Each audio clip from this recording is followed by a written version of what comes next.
Happy Sunday, everybody. Hope you're all having a good one. This week, I found three decks that really caught my attention in the best of one Outlaws of Thunder Junction standard ladder. And so this one is Five Color Humans by Top Deck King. We've talked about Top Deck King before, I think. It's a familiar name. This one went 53 and 25 for a 68% win rate, and looked a little bit weak to Boros Convoke, but other than that, looked pretty good in the meta matchups.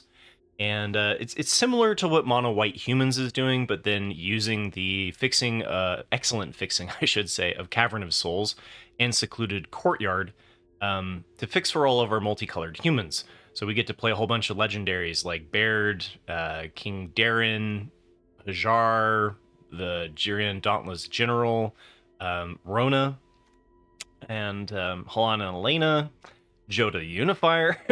So like five color humans. Really, the reason why we're going full five color is for Joda. Usually we see like a Naya space where you don't have the Rona and the Jirina and the Joda. But anyways, the strategy is largely the same, which is disrupt your opponent's early interaction through Thalia, protect Thalia with Coppercoat Vanguard so it becomes excessively hard for it to be removed from the board. We've got the Recruitment Officer to help us dig for any mana value 3 or less, which is the majority of the deck. Adeline is a fantastic human. Brutal Cathar. Got to play with it while we can before it goes away in rotation. Lauren of the Third Path for a little bit of enchantment removal, but I think to kind of help boost the matchup against Boros Convoke to hit either the War Leader's Call or the Case of the Gateway Express. And yeah, I mean, I've played Mono White Humans in Best of One a lot, and I've really liked it. So kind of interesting to see is it any better if we throw a whole bunch of legendary gold humans into the mix. The second one that caught my attention was a variation of Azorius Control. And so this one was 78 and 35 for a 68% win rate. And it looked weak against Mono Black and Gruul Aggro. But the rest of the matchups seemed okay. We do have some stabilization from the early pressure off of Union of the Third Path.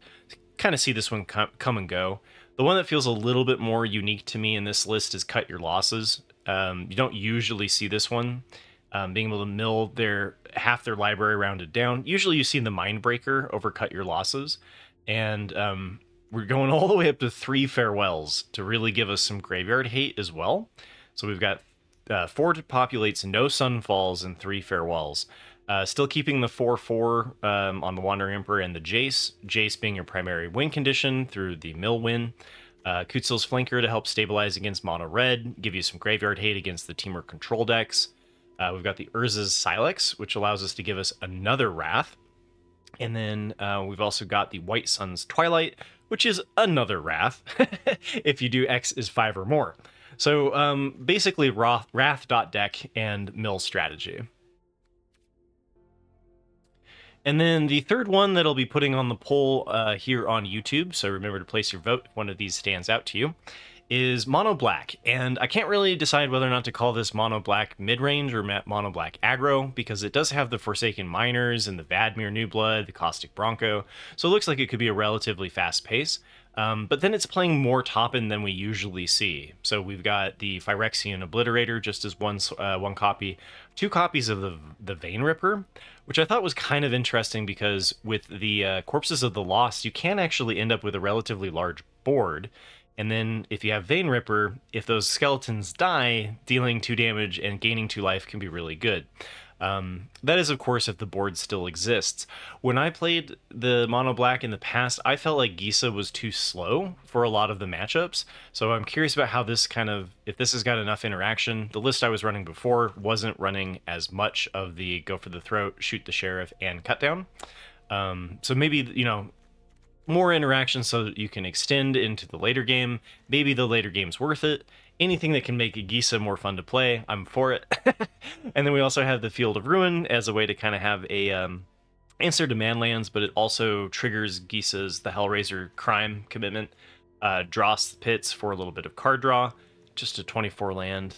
So yeah, that's it. Remember to click like and subscribe, and let me know which one you guys want to see this week. And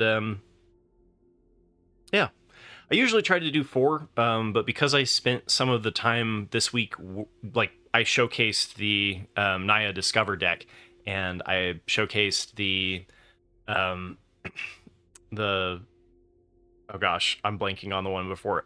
But some of the ones that I was going to showcase in the meta review, I ended up showcasing throughout the week. So I don't know if I'm actually going to be able to keep doing these meta breakers every week, especially as the meta kind of slows down and stagnates, since we're not getting anything new with Modern Horizon 3. So we'll see how it goes. I might just have to start doing daily videos with all of the meta breakers in one go. But yeah, I'm starting to ramble. So take care, everybody. Have a wonderful rest of your weekend, and I'll catch you all tomorrow for the best of 1, best of 3 meta review for week 8 of Outlaws of Thunder Junction.